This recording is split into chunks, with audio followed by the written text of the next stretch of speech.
Let's go to the West Regional now. That's where Florida is the number 1 seed. You want me to run you through it? Oh, I've got it all figured out. I know exactly how this is going to go. Let me tell you. Let's hear it. Okay, I got Florida winning its first round game over Norfolk State. Should be no problem there. We will get Florida, UConn in the round of 32 after UConn knocks out Oklahoma.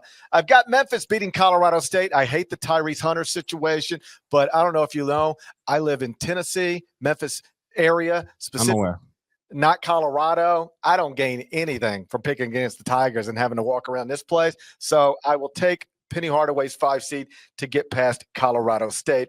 I don't expect Tyrese Hunter to be available for that game. We'll see. Maryland, I've got getting past Grand Canyon. Drake over Missouri. This would be an upset. Does that surprise you? I mean, none of this should surprise you. That's a stupid way to ask it. It surprises me. I don't even know what you asked me. What is it? Well, like, it shouldn't surprise you because you could just be like, well, no, Drake's, here in the predictive metrics and Missouri's here in the predictive metrics. So it doesn't surprise me. Missouri as a 6.5-point favorite over Drake seemed like a big number to me. I'd agree. That's a little big to me. I would have guessed it at like 4.5 or so. Yeah, a little big. I don't like Mark Mitchell's supposed to play in that game, wasn't available in the SEC tournament. Think he's going to return for the Tigers. Missouri has lost 4 of 5.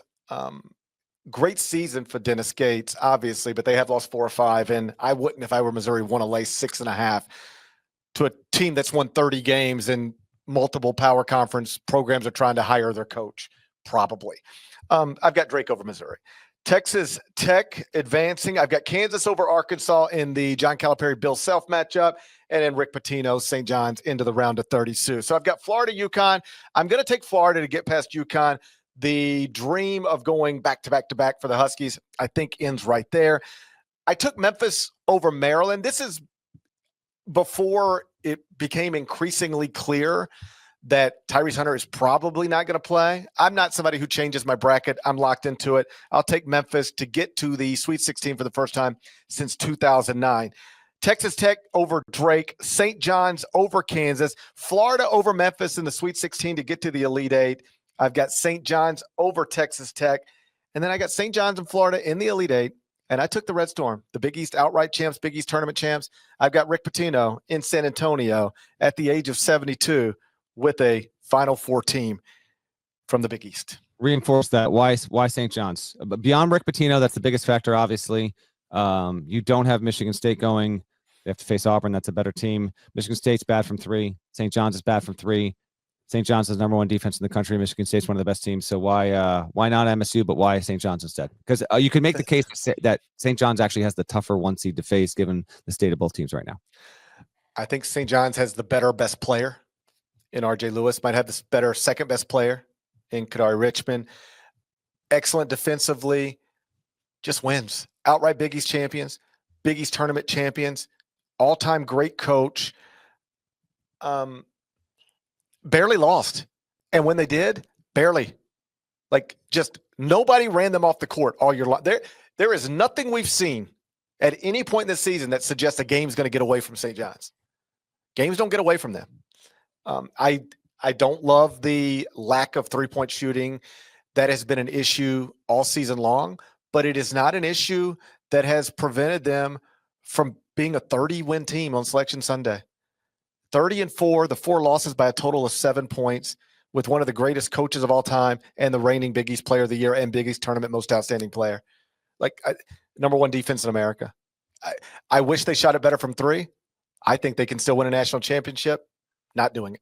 All right, fair enough. By the way, it's a tradition for me to give you the tip times and channels here. I let you down in the South. I won't let you down moving forward here in the West. Florida, Norfolk State.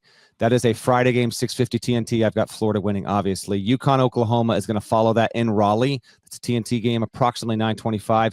I'm going UConn in this spot. Hard for me to see a Dan Hurley coach team, even the one that's been up and down. Oklahoma was a bubble team like a minute and a half ago, and this team's on the 9 line now. It's not egregious, but surprising to me that a team that, among other things, they win 6-12. Conference record isn't obviously a criterion there, but surprising. I will go with UConn. Jeremiah Fears, though, for Oklahoma, if you're not familiar, is an absolute bucket that has fun potential.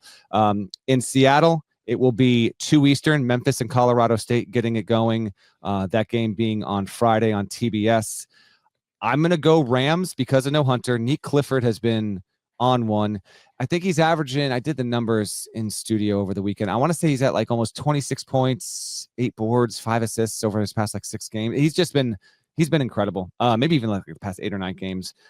I'm taking both 12 over 5s here. One, I think it's going to happen, but 2, one of these 2 trendy ones has got to hit, right? So I will go with Nico Medved to continue. That'll be 11 straight wins if CSU gets it done in Seattle. And then also in Seattle after that game on TBS around 4:35, that's going to be Maryland against Grand Canyon. Maryland is in the West. So Maryland has to fly to Seattle. If it gets to the Sweet 16, it has to come back east and then fly again out to San Francisco, and this was a 4 seed. It's just not great, but this is what's going to happen when you have a West where most seasons you're not going to have 4 teams, Mountain West time zone and further to the left that qualify. So usually there's going to be at least 1, if not 2 teams that unfortunately get shoehorned in there, and the travel is the travel. But that's why I'm surprised they shipped the Terps all the way out to Seattle. Let me ask you a question real quick. That's a Friday game, correct? That is a Friday game. Yes. So then they play against Sunday. I mean, at that point, you don't come back. You stay out there, right? Yeah, you're probably right, because I'm looking at this, and does San Francisco have Thursday, Saturday? Yeah, they're not coming back home. I'm looking. Hold on. 27. Yeah, that is correct. Yes, San Francisco is Thursday, Saturday. They will not come back home. They're going to stay out west if they win. That's actually the way that's, and I don't know if Willard's wired like this. Some coaches get super superstitious on stuff like that, and they don't want to, they don't want to attempt that stuff. But you kind of need to pack to prepare for if you make the Sweet 16, even if you think you're jinxing in the process. I will have the Terps over Grand Canyon. Not a lot of buzz for Grand Canyon in the 13 over 4 there. Understandably so. Maryland's just that crab 5's awesome. In Wichita, these games are on Thursday, 7:35 True TV, Mizzou and Drake. Man, they put Mizzou Drake on True TV. Drake is super duper duper trendy. And I also have the Bulldogs winning with Ben McCollum. This is one of those situations where I've just accepted my fate here. I've taken Drake. My son, by the way, has Drake in the Final Four. He has taken Drake to the Final Four. That sounds a little too OV ho for me. Yeah, that's don't ask me why. I haven't even talked. Honestly, I haven't even talked to him about it. But I said he's got some bold and zesty ones. He might be OV ho. You might be raising an OV ho. Houston 1 seed Duke, 1 seed Auburn, and 11 seed Drake. Kind of love it. You could be raising OV. You could be raising a Drake fan. You could be the leader of You could be the leader of an OV ho household. Do you want to be the leader of an OV ho household? I do not. I will not, and it is not happening. I will have Drake winning this game, though, ready to be wrong. Oh, and another thing with my bracket, I'm not going to change a pick. This is going to be a first for me. It's not easy for me, but I made these on Sunday night, and I'm just going to accept it for the first time ever. I'm going to not change a pick. I'm just accepting it. What it is. So what I'm reading to you here, you saw me say on TV if you were watching on CBS Sports HQ. Next game in Wichita, 10-10 tip on Thursday, approximately Texas Tech versus UNCW. I will have Grant McCaslin's team moving along. If you listened or when you listened to the show from earlier today, I noted that McCaslin and Ben McCollum at Drake, they're actually super duper duper close friends. McCollum's never even coached in the tournament, and now he might have to face his best friend in the second round. That's a wild plot twist. They got to win the games, though. Providence, where I will be on Thursday, 7:10 CBS, Kansas versus Arkansas, Self versus Calipari. I will have Kansas winning this game. Man,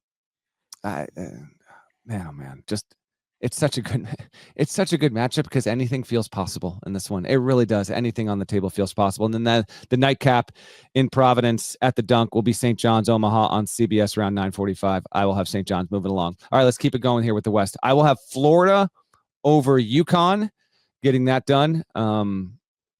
Did these two teams, by the way, I was thinking when we were talking earlier, let me check this real quick.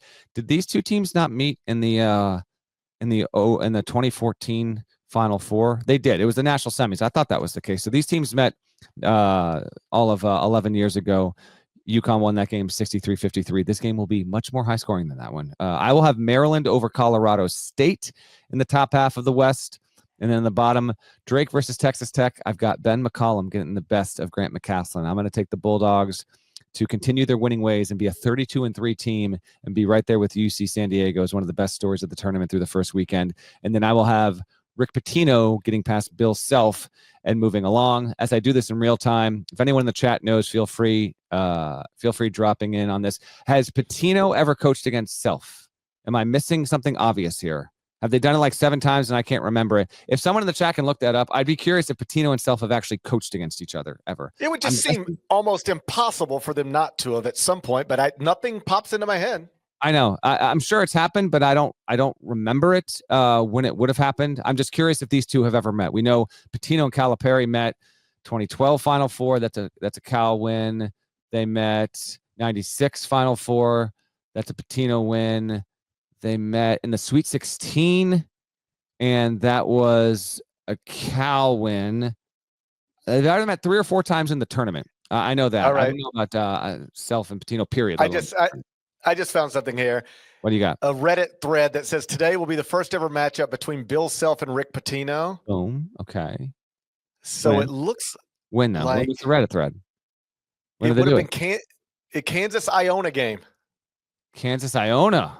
Okay, there we go. November 2021 would have been the first time Rick and Bill ever coached against each other. Okay, so there we go. Good stuff. Real-time research. I love it on the pod. Florida versus Maryland in San Francisco. I'm going to have a 1 seed going down for the Elite Eight, and this is going to be the one. This is a reminder, by the way, every year. I'm in the process of doing this. I hope to finish it tonight. I publish this huge story of nuggets, stats, facts, trends, a whole bunch of stuff. And within that, you're going to see stuff about the win rates and loss rates of 1 seeds and 2 seeds and making the Sweet 16 and the Elite Eight and the bracket. Dig into that. I know it's hard to do when you fill out your bracket. It is extremely unlikely that all the 1s and 2s are going to make the Sweet 16. I think it's only happened like 2 times in the past 20 plus years. And getting all the 1s to the Elite Eight rarely happens. So I will have Maryland on the strength of its Crab 5 pulling off the upset there. I'm not overly confident in it. I'm just trying to pick one. And that was the one that, frankly, I thought had maybe the best chance there. Todd Golden waiting to win his first game as a head coach in the NCAA tournament. He's obviously going to get that done. How many will he get? I will have St. John's over Drake. And then, so that is Maryland, St. John's, all red Elite Eight situation there. GP and I are in agreement. I guess we are 2 for 2 in agreement on Final Fours right now, because you've got Auburn, I've got Auburn, you've got St. John's. I do have Rick Pitino and St. John's moving along. I asked for GP for his reason. I'm going to give you mine as well. Part of it's the losing and the lack thereof, only 7 points total with 4 losses. It is the defense. This team is relentless. It is also the fact that St. John's multiple times this season has faced significant deficits against good opponents in the second half and found ways to overwhelm teams, wear them down, and just pull down the rope. You're coming back down to us. You're getting right there in the mud. They've done this time and time again. The tournament can be a different beast. This is Pitino. He knows how to coach in this tournament. Team will be well-conditioned. Zuby Ejiofor has been awesome. I like the Johnnies to go from Providence to San Francisco to San Antonio. So we both have Auburn and St. John's in the Final Four coming out of the left side of the bracket. Is that right? Yes. We're back to our old ways. I just said that 47 seconds ago.